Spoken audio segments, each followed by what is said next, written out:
Xoş gördük sizi. Bugün Şövkət Ələkbərov adına 20 nömrəli 11 illik musiqi məktəbinin kollektivi Üzeyir Hacıbəylinin ev muzeyini ziyarət etməyə gəlib. Bildiyiniz kimi, dahi bəstəkarımız Üzeyir Hacıbəylinin anadan olmasının 140 illik yubileyi ilə əlaqədar ölkəmizdə silsilə tədbirlər keçirilir. May ayının 19-unda məktəbimiz Rəşid Behbudov adına mahnı teatrında Üzeyir Hacıbəylinin ev muzeyindən Üzeyir Hacıbəylinin əsərlərindən ibarət konsert proqramı ilə çıxış etmişdir. Bugün önümüzdə Üzeyir Hacıbəylinin ev muzeyində məktəbimizin şagirdləri Üzeyir Hacıbəylinin əsərlərindən ibarət konsert proqramı ilə çıxış edəcək. İndi isə önümüzdə məktəbimizin 3-cü sinif şagirdi Mirzəzadə Aylin Üzeyir Hacıbəylinin həyat və yaradıcılığı haqqında qısa məlumat verəcək. Buyurun, izləyin.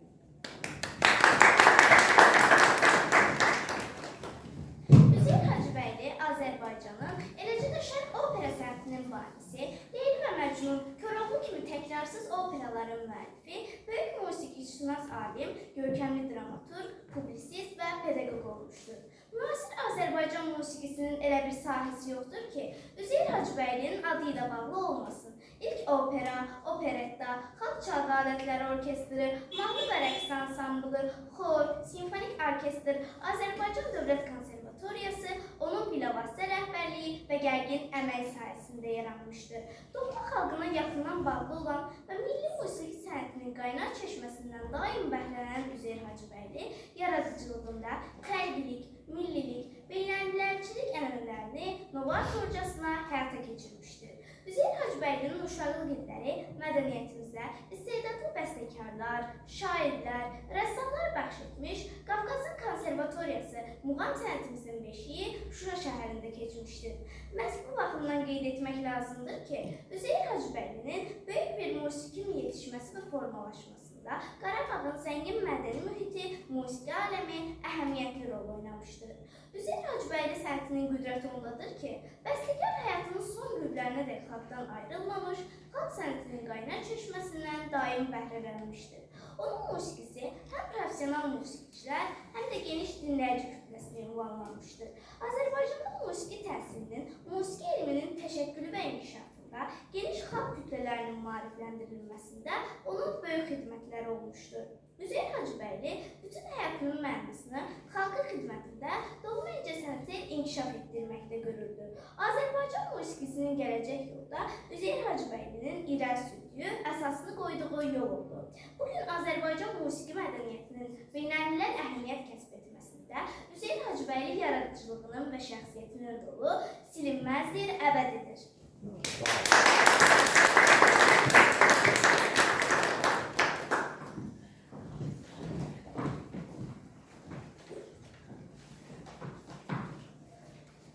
Üzeyir Hacıbəylinin əsərlərindən ibarət Papuli, çıxış edir Qanunşanlılar ansamblı. Nağarada müşayiət edir 8-ci sinif şagirdi Cəlil Mübariz, konsermestr Məmmədova Fərqi.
Məcnun operasından Qızların Xoru, Leylini qoyma məktəbə getsin, Koroğlu operasından Gözəl xanım, Ey vətən, çıxış edir məktəbimizin xor ansamblı, Xarmeister Dövlətbəyli Müşkan, Konsermeister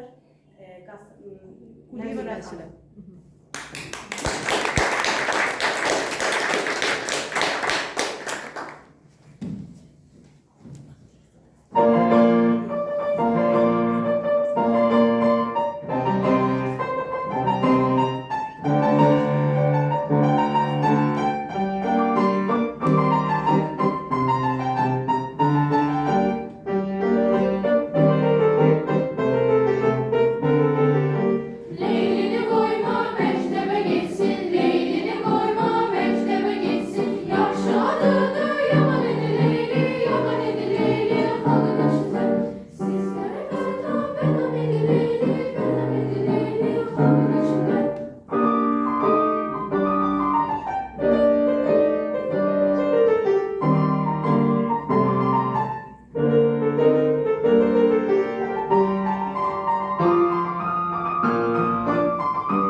şagirdi İbadzadə Yunis, Kamançada, 3-cü sinif şagirdi İbadzadə Yunis.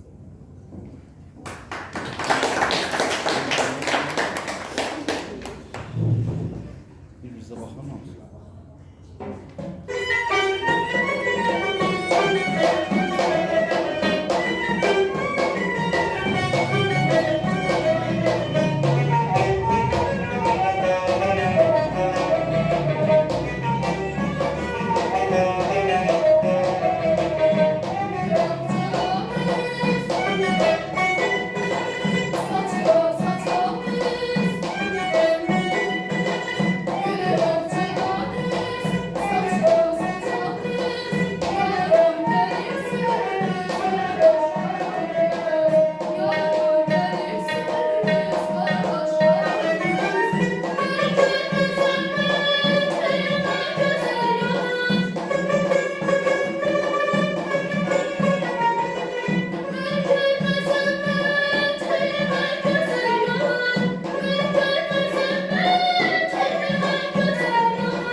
formalaşır. Qanunda ifa edir. 4-cü sinif şagirdi Ədib Bayram. Konservester Məmməd İmam Fərdi.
Arşımalının operettasından Gülçöhrənin ailəsi. Çıxış edir 3-cü sinif şagirdi Rəhimov Əhməd. Konservester Məmmədova Edib.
ifadə, üçüncüsü şagirdlik bacarı Yusuf. Konservimizdir Məmməd Ağa.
Üçüncüsü şagirdi Mirzəzadə Səlim.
11-ci sinif şagirdi Nəzülmətova Ayşə, konservester Quliyeva Mənsur.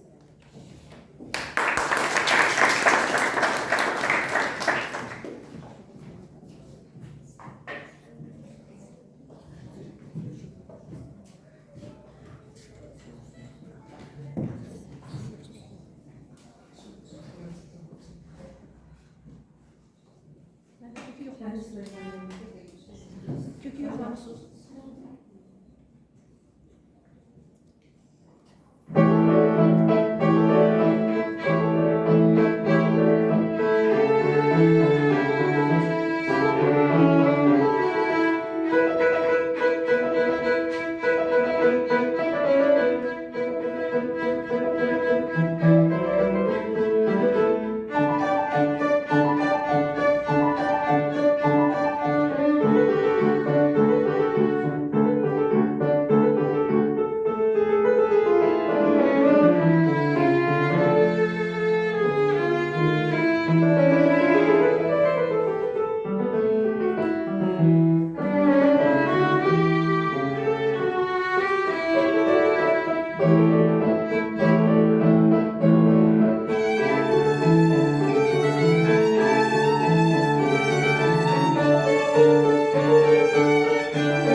Azərbaycan xalq mahnıları Aman nənə, bəri bax çıxış edir yuxarı siniflərdən ibarət xor ansambli Xormeyster Məmmədova Səlimova Aysi.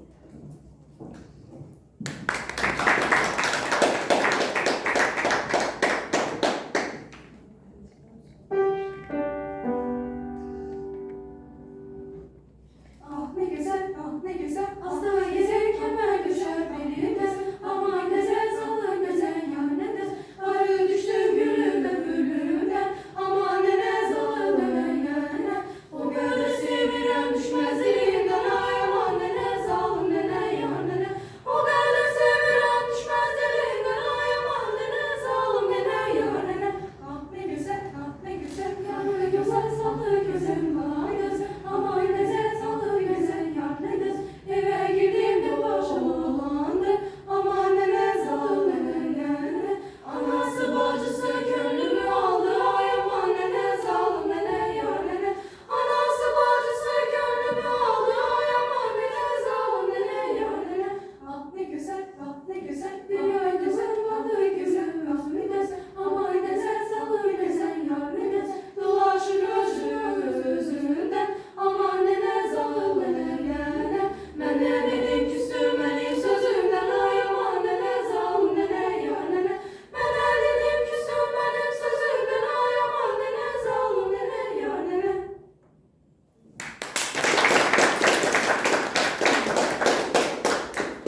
faciə tədbirlə bəstəkarın, dahi bəstəkarın ev muzeyində çıxış edək. Bu bizim o uşaqlar üçün həm çox məsuliyyətlidir, həm də böyük bir fərəhdir. Biz bəstəkarın ev muzeyində bəstəkarın əsərləri ilə çıxış etmək. Biz ev muzeyinin işçilərinə, müdirinə, Sərdar müəllim böyük təşəkkürümüzü bildirdik ki, bizə imkan yaratdı. Biz bugün çıxış etdik. İndi yadigar şəkillər çəkək günlərində.